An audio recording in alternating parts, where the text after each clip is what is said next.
Bismillahirrahmanirrahim. Assalamualaikum warahmatullahi wabarakatuh. Selamat pagi anak-anak, tetap semangat. PPKN, yes. Untuk kesempatan kali ini kita akan membahas materi tentang perumusan dan penetapan dasar negara. Sebelum kita membahas tentang bagaimana proses perumusan dan penetapan dasar negara, kita akan mengetahui dulu tentang tujuan pembelajaran kita kali ini. Adapun tujuannya yaitu selama dan setelah mengikuti proses pembelajaran ini, kalian diharapkan mampu memahami perumusan Pancasila sebagai dasar negara dalam sidang BPU PKI. Ada yang tahu kepanjangan daripada BPU PKI? Mari kita bahas. BPU PKI adalah Badan Penyelidik Usaha-Usaha Persiapan Kemerdekaan Indonesia. Kita akan mengetahui bagaimana sejarah daripada BPU PKI. Awal mula sejarah pembentukan BPU PKI adalah di mana kemenangan Jepang di Asia tidak bertahan lama. Pihak sekutu, Inggris, Amerika, dan Belanda melakukan serangan balasan.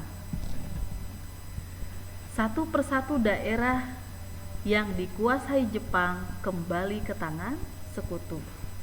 Melihat hal itu, pada peringatan pembangunan Jawa Baru tanggal 1 Maret 1945, disitulah dibentuk sebuah badan yang bernama BPU PKI, atau dengan bahasa Jepangnya Dokuritsu Jonbi Kosakai. BPU PKI dibentuk itu atas dasar janji Jepang kepada bangsa Indonesia yang baru direalisasikan. Lalu setelah itu dibentuklah ketua, wakil ketua, dan beserta anggotanya. Ketua yaitu Rajiman Widyo Diningrat, wakil ketua Ichiban Yoshio dan RP Suroso, dan anggotanya yang berjumlah 62 orang tokoh bangsa Indonesia dan 7 orang perwakilan dari Jepang. Pada sidang yang pertama BPU PKI, yaitu pada tanggal 29 Mei sampai 1 Juni 1945, itu membahas tentang perumusan dasar negara oleh para pendiri negara kita. Dan setelah itu dibentuklah sebuah panitia kecil. Inilah peran pendiri negara dalam merumuskan dasar negara.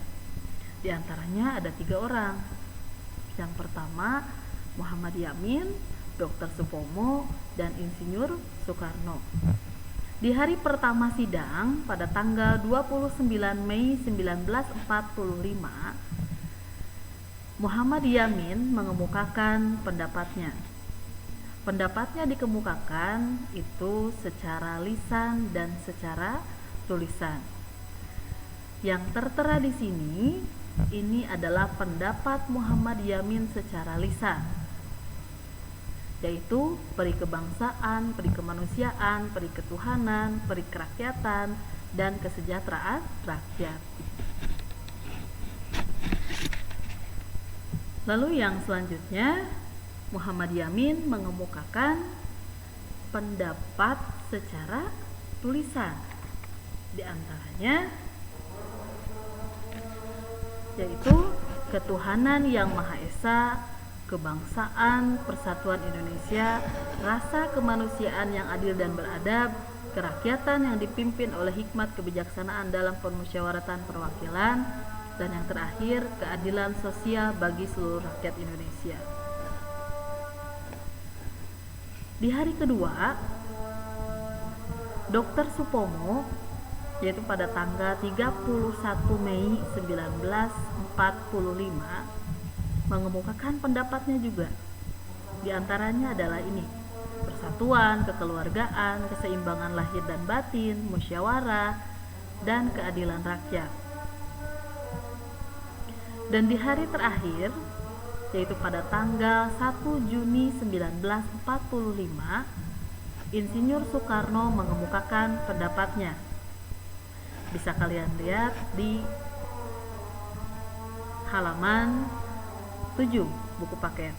Di situ dijabarkan bahwa pendapat dari Insinyur Soekarno adalah: 1. Kebangsaan Indonesia, 2. Internasionalisme atau perikemanusiaan, yang ketiga mufakat atau demokrasi, yang keempat kesejahteraan sosial, dan yang terakhir adalah ketuhanan yang berkebudayaan.